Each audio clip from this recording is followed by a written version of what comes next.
guys, Nigel here with you, Nigel's Modelling Bench. Welcome back to the channel, and here we are now with part 4 of this Revell skill level 5 Hawker Hurricane Mk.IIb, and it's turning into a lovely little kit. I've seen a couple of people commenting in real time right now. It is the 16th of January 2023. I've seen a couple of people commenting that they wouldn't touch this kit with a barge pole. It looks bloody awful.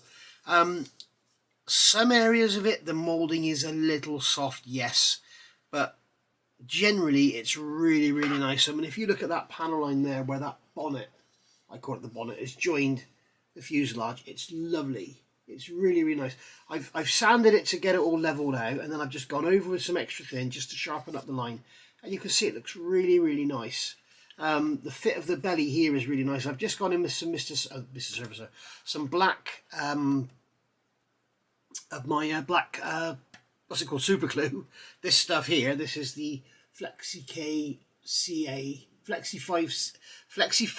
CA, and this is the black thin. If you're only going to get one of these, that's the one I recommend. And I love having it black because you can see, as you can see there, what I've done, when I scribed it, I've sort of come out of the line. So it's never good to have a line that you need to scribe back in on a glue joint, and this all the way around is a glue joint. So it's horrible trying to scribe where glue's been, because it's obviously soft and you've got two parts, and the scriber want to fall out, you know. If ever I can, if you're going to look at my Vulcan, what I did on there, if ever I can, I will sort of fill the line, sand it all flat, and then scribe another line a millimetre over or something so it's not in the glue. Because as you know, if you're an experienced modeler, you'll know it's horrible. Scribing in one thing you can do, if you do have a glue line, is use a pointed tool like this instead of a scriber and pull it down the line. Don't push it, pull it, and it will basically, because the plastic's soft, it will just follow the seam, and you'll get the line that way rather than trying to scribe it and gouge into soft plastic and everything. So that's what I've done on here, is just pulled that down. Just pulled that down the glue seam, sanded it, and everything's nice and smooth. So as you can see, it's all coming together well. I fitted the rear, I can't remember what I did in part 3 now. I don't know if I fitted this or not. I don't think I did, but that's all glued on now. I put a little line of Mr. Surfacer down each side and sanded it, and you can see that there is barely anything of the Mr. Surfacer left. So when people talk about this kit being a bit of a, you know, a dog or whatever, it's not. It's lovely. It is a beautiful little model, and for 40 quid, you know, like I say, I've said so many times, if Tamiya did it, it'd be 3 times that price at least. Yes, it would be a lot nicer. Yes, there would be more detail in it, but you know, this is all we've got, or the fly, or the old Revell kit. This is by far the best of all of them, I think. I haven't seen the fly in the flesh or in the plastic, as it were. But I remember watching Doug's Models do one, and he wasn't that impressed. But this is lovely. In the last part, I do remember I talked about having the wing being held back. I've since spoken to Paul, and we've looked at his and everything. It would appear that the issue is these things here. You can see in there, you've got those vertical bits in that I'm pointing to now, with the holes in them, and they butt up against this ceiling of the wheel bay. I think they need to be shaved back so that it allows the wheel bay to come back more, because I've noticed if you look straight down on mine, I don't know if you can make it out, but it's literally 10 thou. You can see here that front spar is slightly bowed, and that's what's holding my wing back. So Paul's went together fine. He had no problems at all. So I don't know where I've gone wrong, but I've checked in the instructions and I haven't done anything wrong. It wasn't like that roof was supposed to sit on top of that spar or something. It wasn't. The bulkhead goes in and it fits in, slots in the fuselage, and there's 2 pegs in there that hold it. So I don't really know what's going on there. Maybe I've got the wheel bay too far forward in the wing. I don't think I have, because I've sanded all that back and that's all lovely. So I don't know what's going on there, but if I were you, when you assemble your model, when you get to the wheel bay stage, okay, when you're here, this part here, F103, I would just be tempted to, on the back of it, on this bottom end, is it that end? Yeah, on the back of it, on that end with the slot in it, just shave some plastic off of there, and also shave some plastic off the bottom of your cockpit bulkhead, which is here. shave some plastic off of the back side of that, okay, just to give the wings some room to float around, and then you'll be okay. But that's what I found. But as I say, it's 10th thou, it's nothing. I've just had to sand a bit off of here to get that to go in, and that's that. Also in here, if we look into the instructions, you'll see on here I've put some tape over the rudder. I've glued the rudder and the tail planes in, but there's a little tiny antenna on the top of there that's moulded on, and I've put some tape over there to save it getting snapped off. It'll probably get snapped off anyway when I'm painting. You can see when we get to here in the instructions, it's telling us we need to remove some plastic from that rear part. Probably would have been better to do it before the kit was built. I'm going to get my trusty old saw out, and this is probably the last time I'm going to use this because I've got my new ones now from the wonderful Peter over at Art Scale Kit, sorry. All these A's, got Aeroscale, Air Scale, Aerocraft, and now we've got Art Scale Kit as well. And all I'm doing, I've marked it with tape, as you can see. So all I'm doing is cutting down through here. I'm just going to get a nice straight cut. That's why I'm not filing it. I'm using a saw. There we go. So now we can come along with a, in fact I think I'll use one of my not diamond files, the glass files. These things are awesome. Clear file 3-way system, they're bloody brilliant. They're made by Infinity, you get them from Premium Hobbies.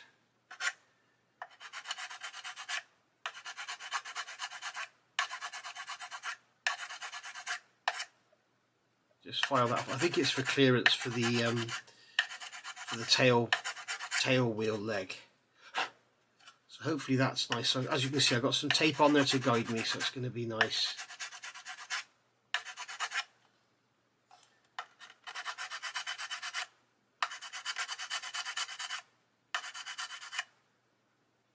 And there we are.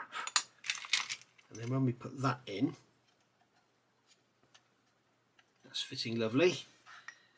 And then when we grab our tail wheel, I think it's in here, the tail wheel leg. Yes, there it is. Just going to check that's going to fit. I've glued the tail wheel leg together as well. I've done lots of bits and pieces. I've glued the wheels together, I've glued the radiator together. I can't remember if I showed you that in part 3 now, but I've done quite a lot. There we go. So that's going to go, oh blimey, that's not going to go in there at all, is it? That is very tight. That's not going to go in there. So we'll remove some material from the sides of this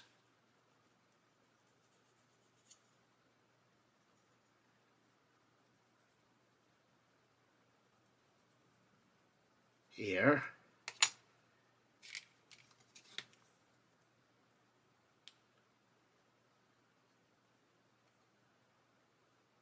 Just like so. And that will allow it to go in, I hope.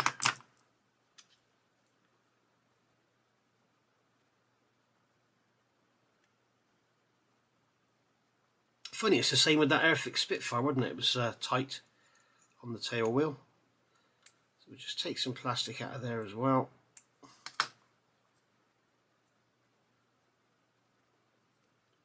Wow.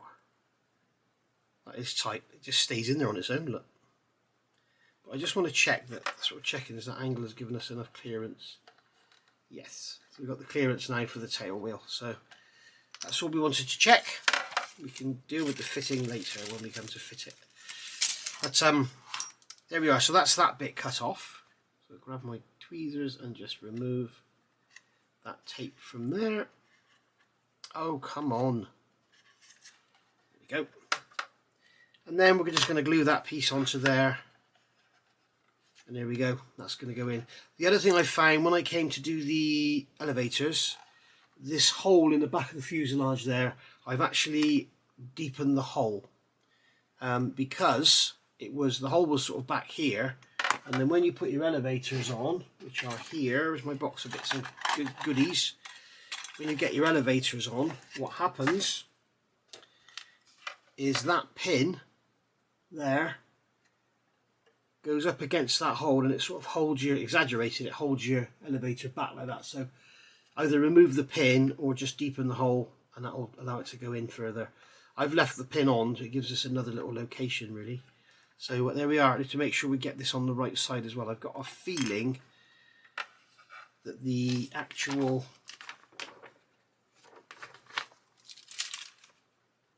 yes, one side has some rivet detail here and the other side doesn't. Oh, okay, one side has some detail on it and the other side just has the hole there. So you can probably see this, the hole marked in there on the other side, and that's the ones with the holes in go down, so that's going to go in like that. So we'll get that glued in, we'll get that glued on, and then I'll come back. So moving on, I've put the elevators in now. I just use the Tamiya white glue to glue them in because they've got little locations. And they're going in, they've gone in nicely, so that's all done. I've glued this part on here, and I don't know if you can see it in the camera, but there is just a tiny step there on the sides which will literally need a sanding with the stick just to literally blend it out. So there we go. I'm not sure if that's still wooden fabric back there or if it's indeed wood at all. I don't know if it's still fabric back. It looks like it is. So that would sort of all blend in together, I'm guessing. But we're going to leave a line there because I think it's a separate panel, isn't it?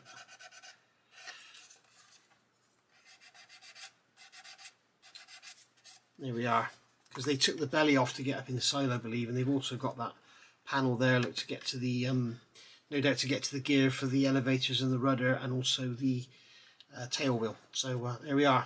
Right, so that's that done, all looking good. We're pretty much there. We're getting ready for paint. Now I started looking at these bits down here. You've got this carburetor intake here, that fits in there a dream. Okay, you've got gaps around the side, but you want to leave those alone because that's actually a panel that goes on there, so there would be a gap. So I'm going to leave those alone. So that's going to glue on there absolutely fine. I've got to do a little bit more work. The edges on this are a little bit softly molded, so we've got a bit of a seam there just to deal with. So I'm going to put a bit more super glue in there, let that dry and sand it back. I've come to do the main radiator. And what they're telling you to do in the instructions here, you've already built up the radiator, which is in 2 halves. Put these together, slot them in. What I've done is fitted this onto the fuselage without the radiator, okay, and then built them up and got them sitting nice and flush and got the panel lines joined up and everything, and let that dry, and then we can sand the outside and get that all smoothed out. The radiator I found is a very, very tight fit and actually pushes the sides out. So I've come along with a coarse sanding stick and I've taken a load of material off each side, okay, to narrow it down. I've also taken material off the bottom, okay, to try and get it a little bit shorter because it's a little bit too tall. The sticky out bit goes towards the rear, so that's just going to sit in there, and you can see that's going to support those sides. So put that in there, let the glue dry. I'm not going to glue that in yet because I want to paint the inside of this in the sky blue or darker green, whatever colour is underneath, I can't remember now, and I want to paint the radiator separately. Now you can also see, we've got a nice snug fit in there now, it's not too tight. If you have it too tight, it pushes the sides out. You can also see here, you have this rectangular recess for the radiator to fit down into. When it goes in, it sits a little bit out. So what I've done, I don't think the designer has allowed for the ribs. When you actually look in through here, you can't see the top edge of the radiator anyway, it's hidden. I'll just put it in again just to show you. You can see, you can't see anything above the top edge of that circle in there. So basically what we can do, get the knife and pop that out. What I've done, you can see I've got a sanding stick and I've sanded away the front edge of the radiator. You can see I've taken the front edge off to give it some movement. So when that goes in there now, it will allow us to sit this down in and we can move this about, because what I found was it was holding the front back. You can see we've got the riveted joint on there and this goes on here, and it was holding it back away, so that allows us to, you can see that's where it was, back away from that joint, and that allows us to slide it up and get it up against the tight that but tight up against that joint. And then we'll go around Mr. Surfacer and cotton bud and get rid of that seam in there. But I want to get the radiator and the inside of that painted first before we glue that on. What I would do is just put this on with a drop of blue tack, paint the inside, but we're going to have to do some seam work on there before it's painted, so unfortunately we can't do that. So that's that bit there, and as I say, I'm going to leave that in there to dry while the sides dry out. The sides just don't seem to want to stick. There is a bit of an issue. This plastic, it looks the same as any old Revell plastic, but it doesn't, you can see there, it just doesn't seem to want to glue together. And I've used the extra thin quick setting and the ordinary, and it doesn't seem to want to know. So I'm hoping this model isn't just going to all be full of cracks and fall apart in time to come. But it does seem, Paul had if you noticed, when Paul started building his, he was having another job to get the thing to stick together. So I just went straight in with the quick setting, but it just doesn't seem to, you know, you don't get like a gory mess when you put piles of glue in there. It doesn't seem to be attacking it at all. So perhaps use some Mk or something on there, something hot, and that'll be probably a lot better. So I'm going to get that done. I also want to get this scoop in if I can, so I can paint all that at the same time as well. You've got those actuators there that are going to go down through those big holes, so I really want to get that in at the same time as well, and that can all be painted at the same time. Oh, see, they're telling us to paint the inside of that silver. Okay, so maybe I should glue the radiator in then. That'll help support the sides, and then just paint everything here silver, and then stick some sponge in there and mask it up. So that's what we'll do. We'll get the radiator glued in. In fact, I'm not even going to bother taking it out again. We'll just put some glue down in there. I'm using the ordinary extra thin again, which isn't good. So we get the ordinary stuff down in there. There we go. We'll just get a drop into there just to help it. And that'll make a whole solid little assembly. I'm glad I noticed thing, because like the Spitfires, the inside of there is under fuselage colour, but on this one it's not. And I've just noticed I've got some flash burr built up on there from where I've been sanding it. There we go. We'll just try that once more. Make sure it goes in. Get those two little rods to go in the holes. There we go. So that's all fitting in there beautifully. Right, so I'm going to go on and get that flap in with those actuators, and then I think we're going to be into big time painting. Moving on to the exhausts.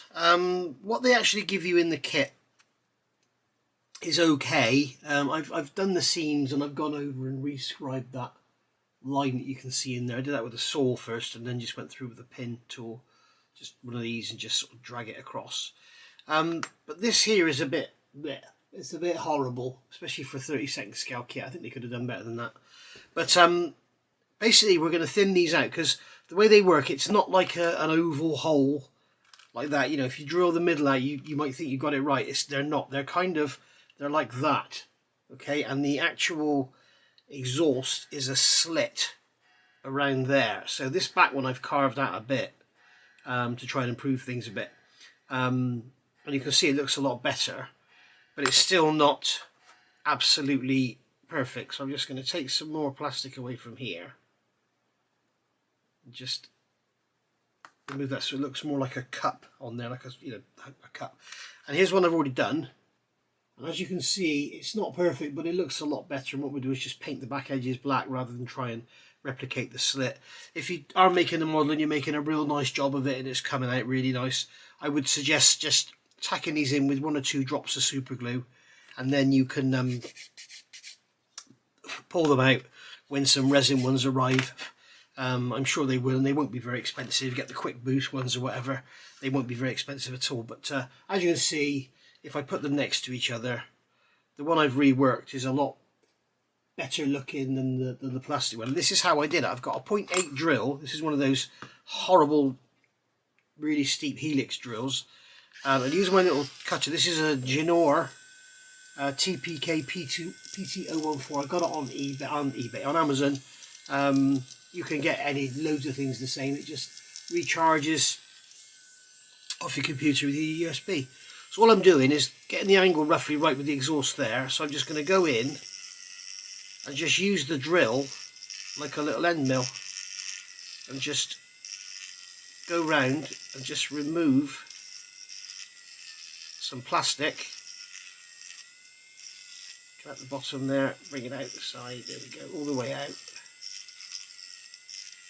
Because they are basically 3 separate twin manifolds, if you like.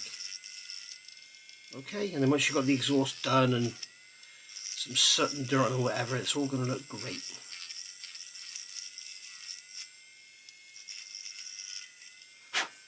So there you can see all I've done is hollowed out an area to make it look hollow.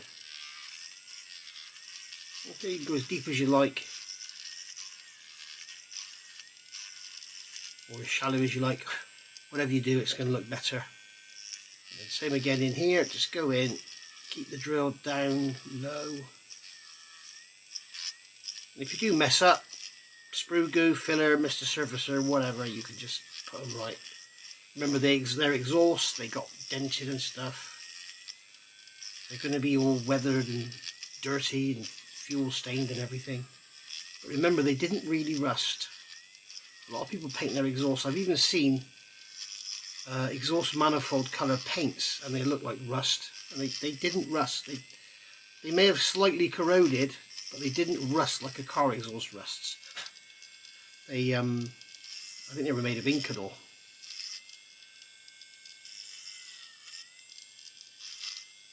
There we go. So just take away a bit more around there, a bit more around there, and I'm just going to see if I can thin that out a bit.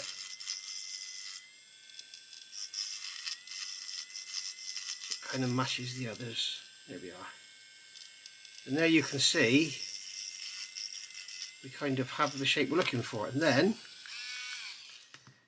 with this is my number 10A blade. It's a Sculptor blade, 10A. Your blade would be 11 or something like that if you're using that X-Acto. But just come in with a pointed blade like that and just scrape around here just to level out the bottom. We'll just have a quick scrape around the top just to remove any lumps and bumps or anything that's there. Just get in there and just give it a quick clean out. And then for the final one, just to really smarten things up, get some extra thin, just brush it around the whole area where you've just ground, get it wet. Not soaking, but you just want it wet, as if you're giving it a light coat of paint. And then just brush the extra thin, and it will remove any drill marks or scratches or lumps and bumps and furry bits and all that. Gets rid of all that, and that's what you end up with. It's something which looks a lot better than the kit part. It's still not perfect, but it looks a lot better. So there we go, there's my exhaust ready now for some paint. What I'm going to do first of all is brush some Mr. Surfacer on them, just to sort of even it all out a bit. But there we go, that's how I've done that. So moving on, I've gone round with Mr. Surfacer around here. I've just put a bit in there just to see and check that step where the 2 fuselages have joined, and you can see it's bloody lovely, so that's good. I'll go around there with a cotton bud, remove that. So all looking good. I've also put some back here, and I will give that a quick little rub over the sanding stick, and that will get that sanded down, so that'll be lovely. So moving on now to the flaps. Now we get 2 lots of flaps in the kit. You have flaps with detail, so you can have them down. Okay, so if you like your flaps hanging out, then you can fit them like that and they'll be hanging down like so. Trouble is, there's no detail in the wing, so I'm not going to bother that. I want the flaps up. I'm having my flaps up and tucked away. So basically I've had to go in and open up all these holes. All these holes were all kind of semi-flashed over, so I've just gone in with a knife like that and just turned the knife in there just to make a bigger hole for the lugs to go in. You could just cut the lugs off, but they do give it a nice location. And I've found we've got an issue with these flaps. As you can see, if I get this section here square against that wing, you can see that one's out, and if I do that it pulls it out. So I need to cut these flaps, and this side is exactly the same. If I could put it in like that, there we go. If I put it in there, it's not right there. As you can see, it's kind of tapered over. So what I'm going to do is cut these in half, and I'm going to cut, you have this raised area here, which I'm assuming is like a canvas thing or something. I'm going to have to do this research actually, because like on a Spitfire I think they're separate bits, but I've got a feeling. Let me go just quickly check a minute. I can only assume it's some sort of webbing or something, because I've just found one picture of a Hurricane landing. It is a restored one, but I doubt they would have changed that. It's like a piece of wax, but it's raised on here, so that'll be the easiest thing to cut, because it'll be the easiest thing to repair because it's raised. So I'm just going to saw through here. I said this was going to be the last time I used this saw, wasn't I, just a minute ago?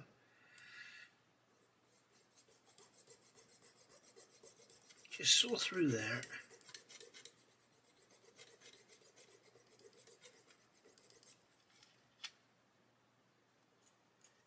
There we go. This blade's on its way out, I think.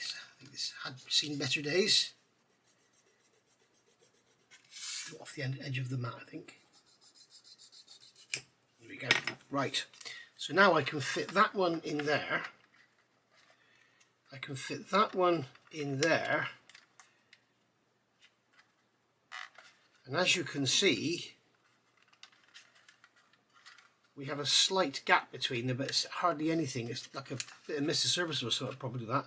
And as I feared, we have an issue here where there's a great big step here. It's holding the flap open, so there's no way of closing it up properly. So we're going to have to deal with that. So we'll probably get a burr on a tool and just grind that away rather than try and sand it or scrape it, because it'll take forever. So I think I'll get on and get that done. And as if by magic, there we go. You can see I've got a burr there in the tool. Just use it on the second speed, nothing too fast, to just go in and just remove the plastic. And then in the areas where you want to get in tight corners, rather than risk damaging anything, just scrape that out with a knife, just like so.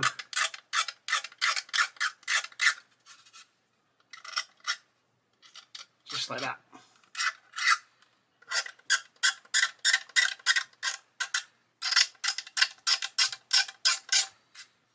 There we are, job done. And now I've also taken a bit off the back of the flaps as well, because they had like a kind of step in them. So now they fit in and they sit nice and pretty much flush. Just put a bit of pressure on them, clamp them while they're drying, and like that. Again, clamp them while they're drying, and then once they're dry, we'll put some plastic card in there or something, because you can see now there is a bit of a gap where we've actually cut them. But bit of an oversight on Revell's part there, I think. I guess this is the problem with CAD. They used to use models and wooden models and stuff like that, but now they use CAD. And the trouble is with CAD, you don't actually physically have anything in your hands to see if it's okay until you've gone to all the trouble of making the tooling. And by the time they've molded the tooling, I should imagine most companies would think, should we change it? Nah, they're fine like that. Let the modeler just cut bits in half, you know.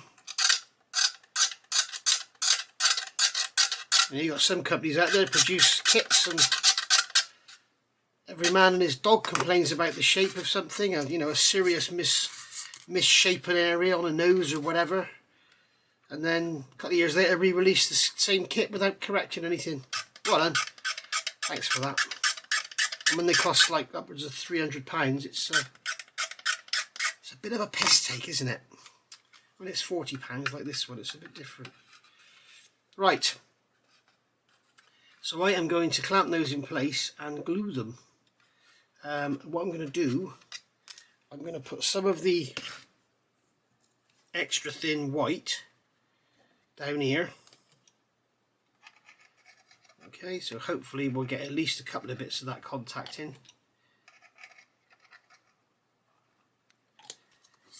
Stick that in there, just like so. Drop it down and clamp the edge. Now if you notice, as I said before, I'm not using these little bulldog clamps, because what they tend to do is, as the glue works and softens the plastic, the pressure of them will actually make an indent in the plastic. Now we want a little gap there so you can see they're separate flaps.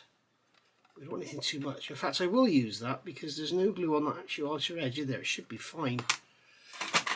When you have got thin areas, you've got to be very, very careful with these. Okay, and then we'll do the same for the inner. Jess is down here to my left looking at me like she wants something. I suppose she wants to go out for a wee or something like that. The way to a PlayStation, Jess, the Wii is out of date these days. So we'll just do the inner one here. Put some glue in there. There we go. Get it all in. Look at that. Just stick that one in there. Just like so. And then get a peg on it.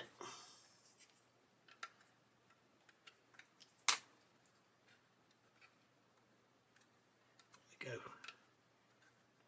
Peg on there, like that. And then we'll do the same one here. Brush some glue into there. Yeah, she's gone downstairs. I think she needs to go out. So I shall have to say goodbye momentarily. Momentarily. Look at that. That one's gone in without any clamping.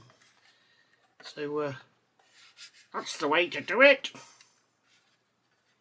Now I don't think I did anything wrong in the build. I don't think you can do anything wrong in the build, but I would advise anybody building this, when you come to glue the wing halves together, I would perhaps suggest on this area here on the lower wing, thin that down first so you don't get a step, and I think that will make it a lot better.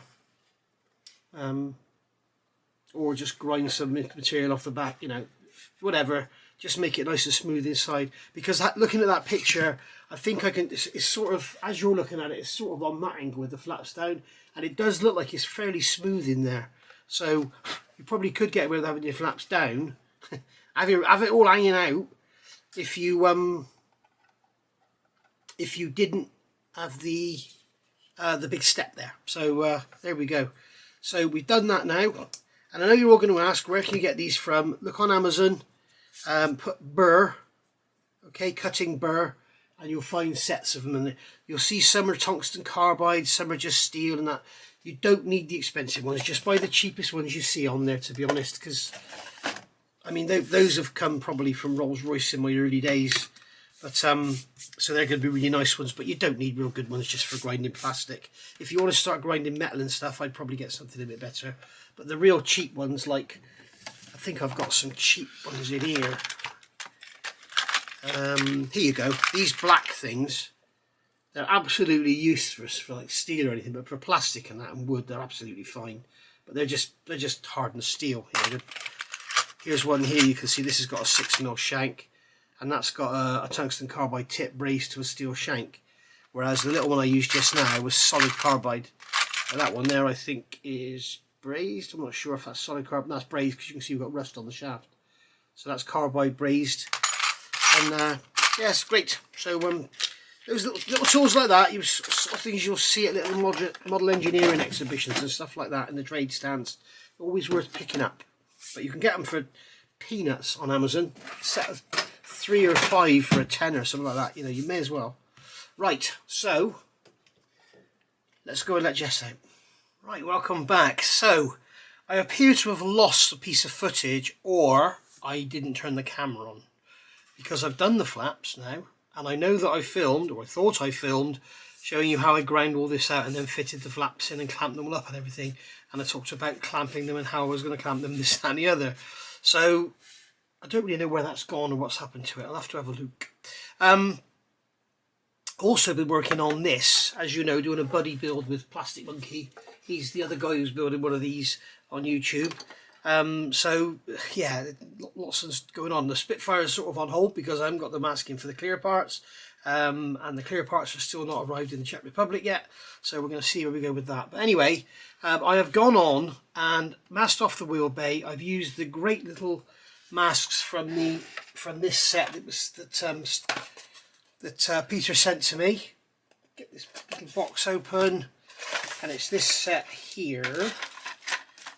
Ask distribution scale mask, double-sided, so it's M32058, and they seem to fit quite well. I had a little bit of an issue with the angle here, So I just had to trim a little bit off of there because it was like the angle was a bit too sharp. Don't really know what happened there, but they're done anyway and they fit lovely. It's nice to have masks because you get that sort of lovely radius in the corner that you don't otherwise get. It's very difficult to get that radius. So yeah, we've got a mask on there and the mask on there, and then everything else is just masking tape and foam that I've shoved in myself. Haven't done anything with this light back here yet, because what we'll do is after it's all painted, we'll put that light in, paint it silver. The masking tape on there is literally to protect that little thing. Got some masking tape in there. So it's pretty much now time for paint.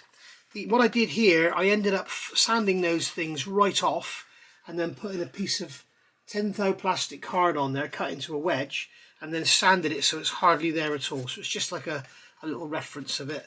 So that's that. This part here, I would suggest when you build yours, sand some material off the back of it, because it tends to sit a little proud. I've gone around and sand. I don't know what it's going to look like when it's painted. We shall have to see. But obviously you can see it's silver underneath. It's a clear part. So I would be tempted to sand the back of it to thin it out, to get it to fit a bit nicer.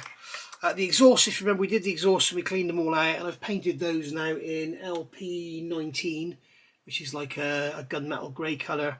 And that's a real good base then for the other stuff to work on. I won't be rusting them up because the exhaust don't rust. And I know people are going to argue, but they don't rust. They're made of Inconel, I think. We've also got to paint the propeller yet. So we do on the Spitfire, spray the ends white, then yellow, then mask them up, then spray the blades black. We've got the spinner and everything to do as well. So lots and lots to do, but for now I want to get on with the main painting. So the next thing I'm going to do is pre-shade it. Now, pre-shading is a process whereby you pick up the panel lines and you pick up any areas. It's not physically accurate. I have seen jets that look like they've got pre-shading, but I think that's where they've gone around and sprayed the edge of the panels where they get chipped and stuff to stop corrosion building up. But pre-shading is not specifically correct, and I've seen it in a few instances. It's very overdone. People put very thick black lines down and then they have it all there. Oh, it's like, oh, it just looks bloody terrible. I just want a very, very subtle pre-shading to do. So I'm going to use two different colours, and I've done this before. I'm going to use a very highly thinned brown on the bottom, like a chocolate brown, something like this. Something like that. That's not even brown, it's red brown. It looks bloody green on there. It looks more like olive green.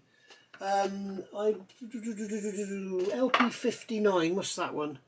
NATO brown, there we go. I'm going to use NATO brown, and underneath the sort of sky colour we're going to put under there, it'll look great. It's strong enough to work with and sort of make it work for us, but it's not dark enough that it's going to affect anything. Now the Hurricane has, here we go, this bloody manual is a pain in the ass. It's every page is really difficult to find. I don't know why. So we've got hard lines, so we've got a hard line round there, and we've got a hard line up the side. We've got a hard line on the leading edge. I'm not sure if the camouflage should be hard line or not. We'll have to look into that. But we have got hard lines everywhere, so that's cool. So as long as we spray right up to the trailing edge, all the way around, we go over the leading edge with our underside colour, and then we can mask it all off, and then we can play with our brown coats then, brown and green, and then we can start doing some weathering and stuff. We'll get a clear coat down first, get the decals down. I always clear coat before decals. You don't have to, but I always do, just in case.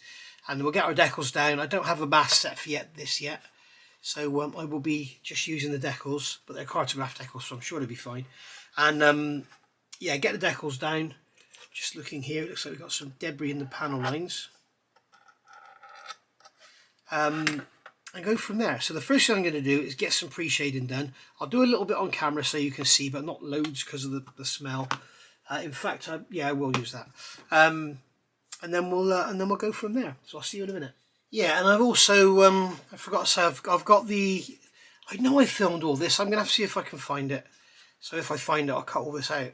But the radiator has gone in there, and that's all painted silver, and then that's been clamped down onto the fuselage and glued in and everything. Inside of there is all painted silver, so you can see it's masked off with tape, and it's also masked off with some sponge in there, and I can see that there the tape was pulled back and we've got some silver exposed, so we'll just cover that up. It doesn't need to be perfect. I'm sure they didn't carefully mask when they did them in the field, but we may as well try and make it look a bit nice, hey? This is always a problem. They wouldn't have masked it properly when they did it in the field. Okay, they may have done it properly in the factory because they may have had pre-made masks or whatever. I don't know, like hardboard they held there and painted or whatever. I don't know. But they certainly wouldn't have done in the field. It's the same as the invasion stripes on your D-Day. They weren't put on with mops. They were painted on with brushes. Okay, I don't have any picture of them using mops. I've got them using brushes. So they wouldn't have had a perfect straight line, and for sure they weren't perfect straight line. But to try and replicate that on a model is extremely difficult because the onlooker will always think you've just made a mess of it. So trying to depict that sort of rough finish without people just thinking you haven't bothered masking your model properly is very, very difficult. It's like getting all the overspray in there and stuff. It will look like I've got overspray in there. It won't be authentic like the real thing. Unless someone knows. Like on the bottom of a TA152, okay, you have the aluminium panels in here and they didn't go all the way around with the blue paint. You can do that with an airbrush because that's real. That's what they did. They sprayed it and they didn't spray all the way over the bottom of the wing. So you can leave this here aluminium and just spray that bit there. That's fine. But to try and get the overspray in there and all that, nah. So I would rather have the argument, well, this one was properly masked, than have the argument, I can't paint or I can't mask or whatever. Anyway, I digress. So yeah, that's all done. So if I've missed anything out that you haven't seen, by all means ask questions in the comments below and I will come back to you in the next video or whatever, or I'll come back to you. It won't be the next video because by the time the videos go out it'll be finished. But I will come back to you. So if I've missed anything you want to see. So here I've ended up using XF10 flat brown, basically because it's less smelly. I've got it mixed with Mr. Colour Leveling Thinners, this one here, because it dries out lovely and it levels out and everything. Got the airbrush down on about 12-15 psi and it's about a 50-50 mix. So I'm going to grab a piece of tissue, your dirty piece of tissue, just check. Yeah, so now I'm going to do my pre-shading. So you'll see me spraying this on here and I won't lift off.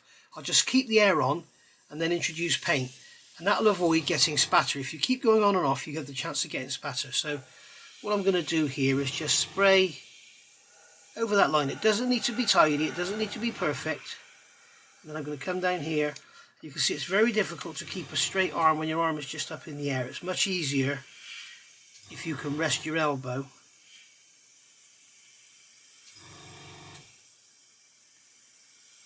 And that's all I'm going to do is pick up the lines, and I'm not going great big heavy lines or anything. You can see that I'm stopping the paint but I'm keeping the air going.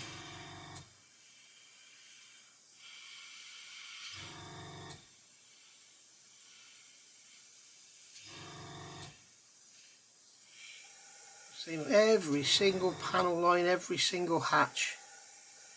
What you're going to do is once you've finished, once you spray your camouflage, it'll look bloody great. It takes a bit of time. The other thing of course you can do is post shading, which if you look at my other videos you'll see me doing that. And as you can see, there's nothing about this scientific, accurate, perfect or whatever.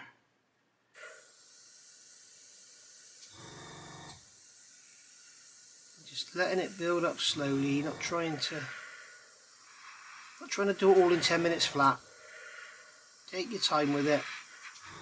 It's a hobby, it's supposed to be enjoyable, it's not supposed to be done in 10 minutes.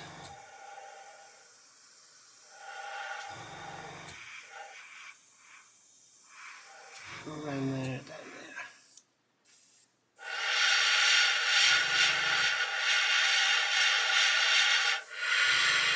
Go around all those ejector chutes.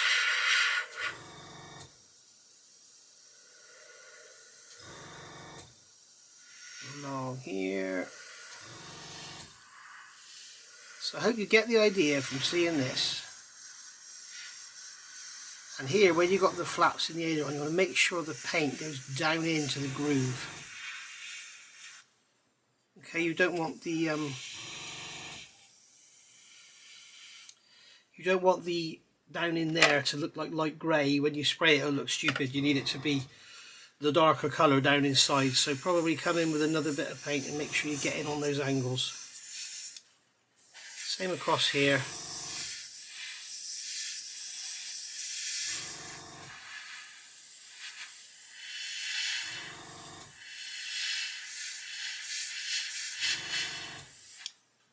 Okay, so make sure you get down in there on the angles.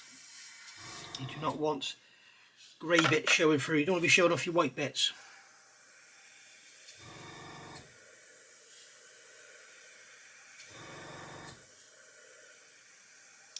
There we go. As you can see, it's not a 10-minute process.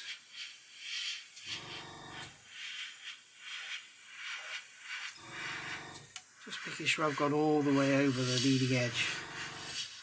Because what we're going to do is spray the...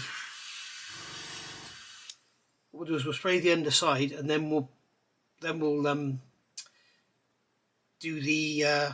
we'll do this on the underside, and then we'll do the top pre-shading with a darker grey or a black or something, and then we can blend the two together. So make sure you go right over. You don't want to end up with a non-painted area on the leading edge. So in fact, I'm going to make sure I go a little bit further because it's a Hurricane. It's got a great big fat wing. There we go.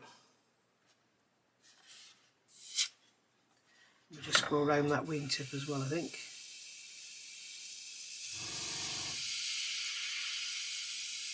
Just basically go wherever there's a panel line. That's the way to do it. We'll just get this wing finished and then I'll do the rest off camera. You just come in there, go across there.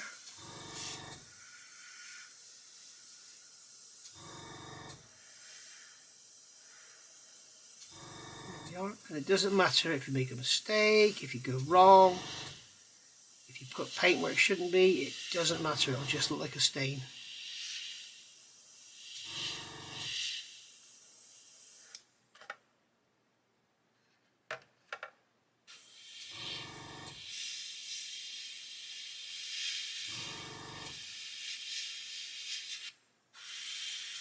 Square panel there, we've got a hole there, we've got something there, we've got there, something there, and then we'll come down here,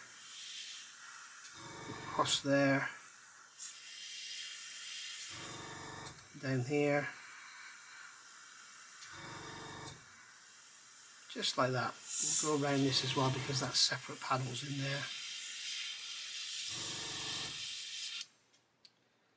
And there we go, that's as easy as that, guys. It's not difficult at all. Remember, these wings aren't symmetrical, so don't go looking at this one and thinking that one should be the same. They're not symmetrical.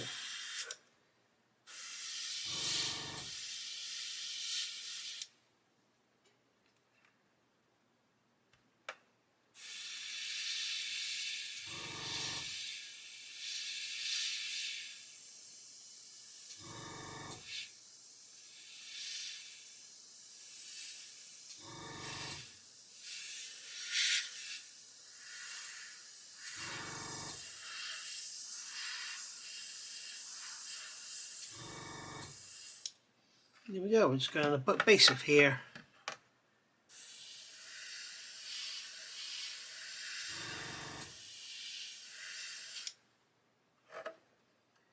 And that's that. So that's how pre-shading looks.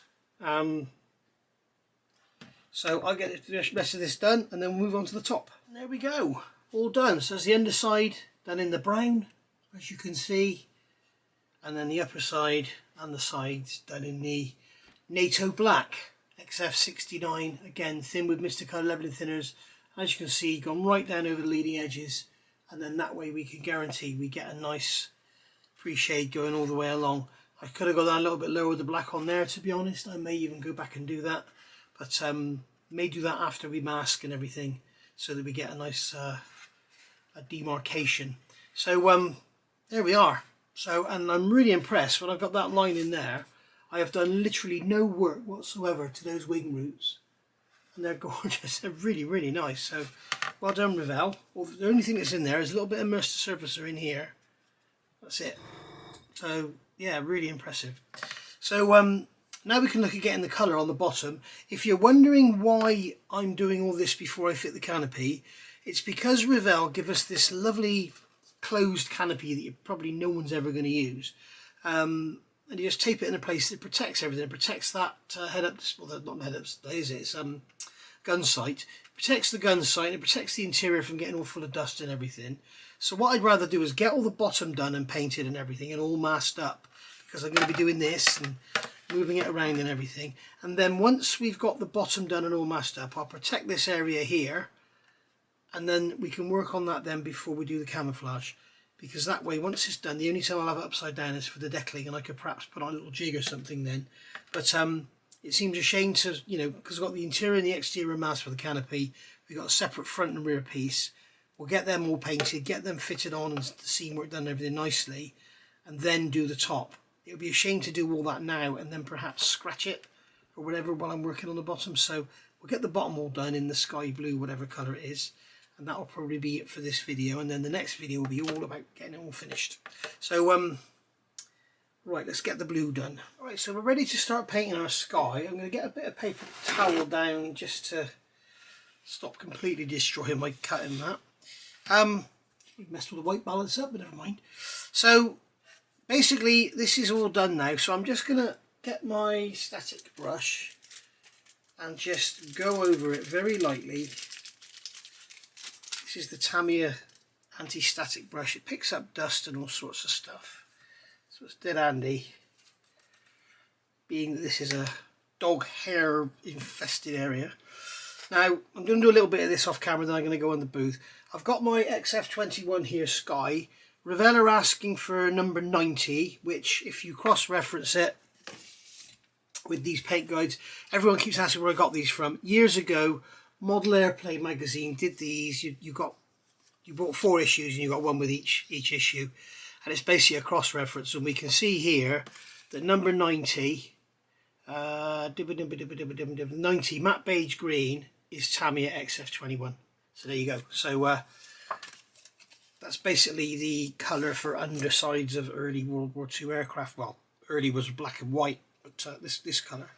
So I've got this in here mixed, roughly 60% leveling thinners, 40% paint. I want quite a thin mix because I want to work it and make this pre-shading show through. If you just go for a really thick colour and whack it on, then you'll probably lose a lot of the effects. So if I just do this tail plane and then I'll go off camera and do the rest, I can show you what I mean. And I'm going to keep painting in the direction of flow.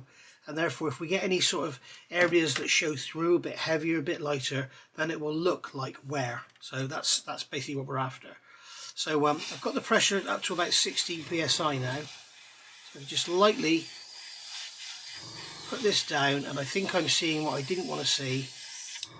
I've got some restriction there, I can hear it. I'm going to have to clean my airbrush again. Basically what that's coming out very, very gritty, which is a common thing if you've got Tamiya paint and your airbrush isn't clear, you've got a blockage, mix is too thick, whatever, you will see this. You can see this kind of dusting of paint on there rather than a gentle flow of paint. So I'm going to clean the airbrush out and start again. Okay, so a bit more than I thought actually. Unfortunately, my airbrush is damaged. I've had a look at it. The end of the needle kind of looks like that. The end of the needle, sorry, the end of the nozzle.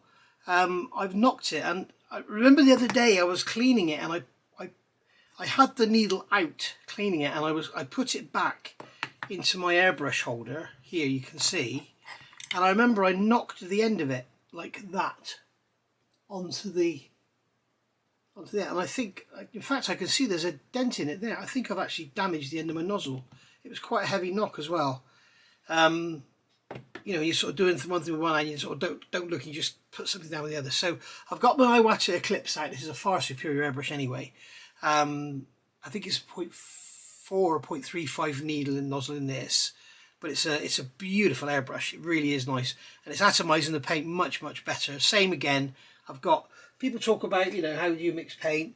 I just mix it until, as you can see, I drag it up the side of the cup, and it sort of colours it, but it runs away. People say, oh, you should never say it like milk, but it runs away like milk if you ask me. So we'll do this bit of, it's still a little bit grainy because it's Tamiya paint. That's one of the problems with Tamiya paint, which is why I love the lacquer paint so much. And I don't think I've got the correct colour. See, there's a IJN green there. I'm not sure that's right. What's this one here? That's like grey, Imperial Japanese Navy. I don't think they've done a sky yet as such. They probably will. So there we go. So we'll just build up the paint here. Again, it's sort of 60-70% thinners, whatever. And I've done it thin so you can see I can just build it up. And as you can see, we've got the pre-shading really showing through big time, which is what we want.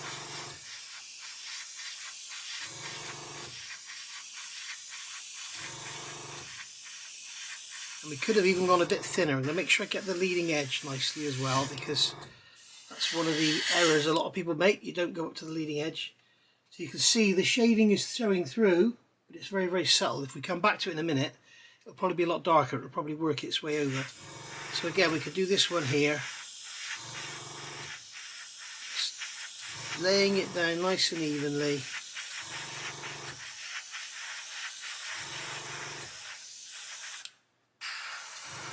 Just around like that, and then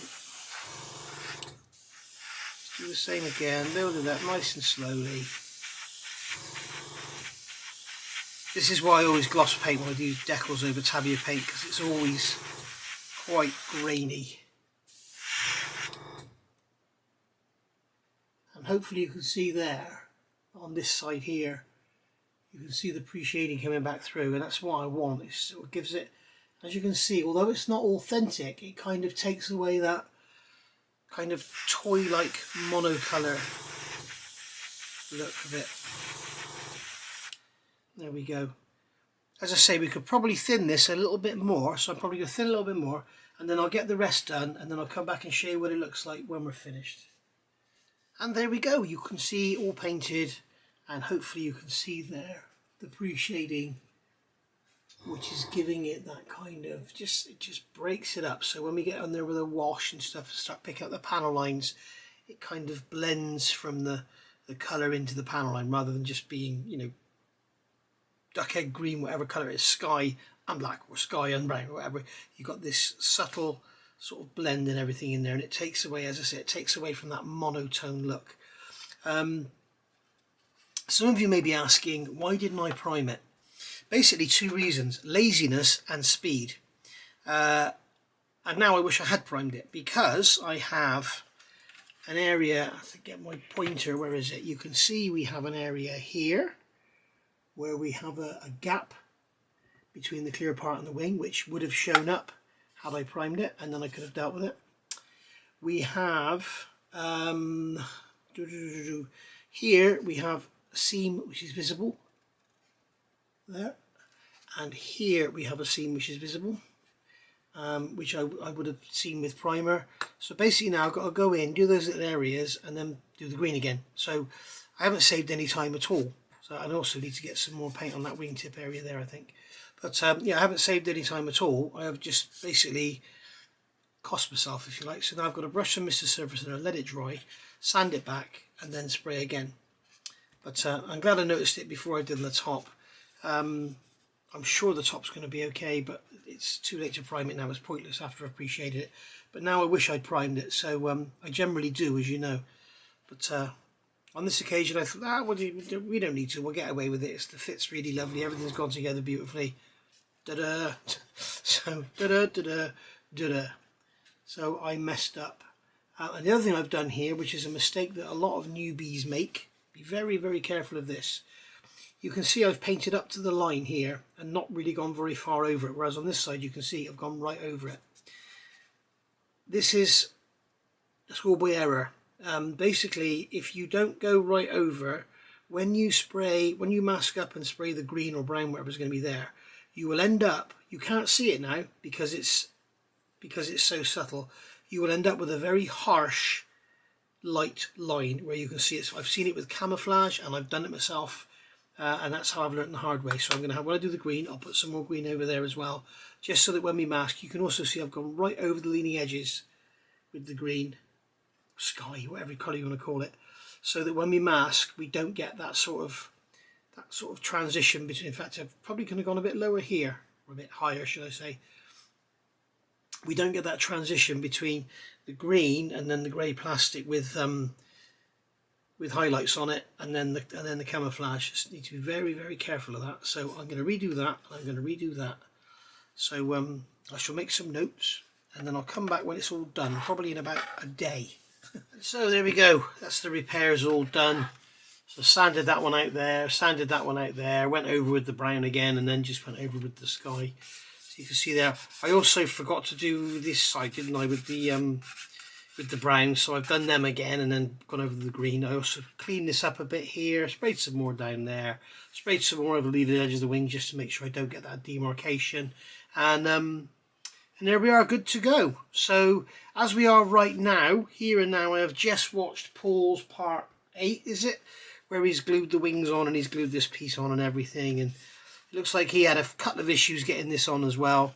He did make a good suggestion. He thinks there probably should be a panel line down there. But I've actually smoothed it out. So I'm going to leave it now. I'm not going to, at this late stage, I'm not going to bother with dealing with that. But it is all fabric, so I'm guessing if it kind of butted up together a fabric, there wouldn't be like a seam there. It would be a very, very subtle join. So, I don't know, maybe we can do some dry brushing or something to make it look like there's a join there. The wheels are done there, or the undercarriage doors as well. So there we go. And then the rear view mirror that goes on top of the canopy, I happened to notice it in the bottom of the box, has a massive sink mark in the middle. So I filled that up with super glue, bit of accelerator, and I've sanded that, so that's ready for some chrome paint now. So we're pretty much, all we've got left, we've got our bag of bits here, and just our spinner really. Those two bits there look as though they aren't used. They're little wheels for something or other. We've got the pitot tube there, it's going to go on the bottom of the wing. A couple of legs there for the undercarriage, and obviously the spinner and the back plate there. The propeller is here, I've done that. So that's all done with the white and the yellow. That's my yellow and orange mix on there to get that sort of darker yellow colour. So that's all ready. When that's dry, we can mask that and get that painted.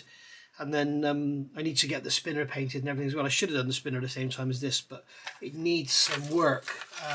It's got some weird deformed shapes on it. I've done some sanding, but I'm worried I'm going to completely destroy the shape. So what I need to do is get it somehow attached to the back plate temporarily, perhaps a tiny drop of super glue, and sort of blend it all in together, because we've got like a big, you can see it's all, the shape is all there on it. It's all out of shape, like it came out of the mold too quickly and it's all sort of distorted. But we shall see how that comes out. So there we go. So I'm going to call that a day for part 4, because we've been about an hour, I think. And then in part 5, we're going to pretty much finish it. We're going to get the camouflage done. Probably do a bit of weathering. Look at all the bits of plastic that are inside there, look. So that's good. Great. Yeah, so in part 5, we're going to get the camouflage masked up and painted and everything. We're going to, not the camouflage, the canopy. We'll get that masked up and painted and everything. And then we'll get our painting done. I'm half tempted to clear coat and deck all this, so it's all sort of prepared, and then sort of cover it. I don't know, we shall see. But I don't want to keep putting it out because I'll wear the paint off of here. So don't know what to do. But anyway, we shall see where we go with it now, and I will have a think about it. But we're pretty much, as I say, we're pretty much done.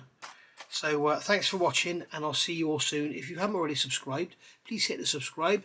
And if you haven't hit the thumbs up and you've liked this video, please hit the thumbs up. So I'll see you all soon. Thank you very much for watching. Bye for now.